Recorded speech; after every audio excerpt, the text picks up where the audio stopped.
మీరేమి వికలేరు. మీ నాయకుడు రేవంత్ రెడ్డి గారే ఏం వికలేడు. వాడు పిల్లలు పొట్టుడాడు. వాడికి మాత్రం పొట్టోనికి మాత్రం ఒకటే చెప్తున్నాడు, రేపు మొక్కుకో ఎన్ని దేవుళ్ళు ఉన్నారు అన్ని దేవుళ్ళకి మొక్కుకో. తప్పిదారి మళ్ళా గులాబీ జెండా గెలిచిందా పొట్టోడా నీ గుర్తరా? కేసీఆర్ నువ్వు పట్టుకొని లేకపోతే కేసీఆర్ నువ్వు పట్టుకొని ఎటువంటి మాటలు మాట్లాడతావు? ఎవడరాను నాకు అది అడుగుతా.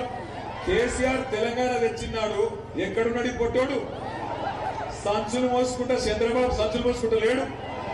సమైక్యవాదుల సంచులు మోసిన బ్రోకర్ నా కొడుకు ఇవాళ కేసీఆర్ తింటున్నాడు. అందుకే అంటున్నా, ఒక్కసారి లంగ మాటలకు దొంగ మాటలకు మోసపోయి ఈ అవలగాళ్ళకు అవకాశం ఇస్తే ఆ రోజు చెప్పిన వాడు ముందే ఏమన్నాడు, వెనకటి రోజులు తెస్తా అన్నాడు. మీరు ఏమో తెస్తారో అనుకున్నారు. వచ్చినాయి వెనకటి రోజులు? మళ్ళా లైన్లలో నిలబడే రోజులు వచ్చినాయా?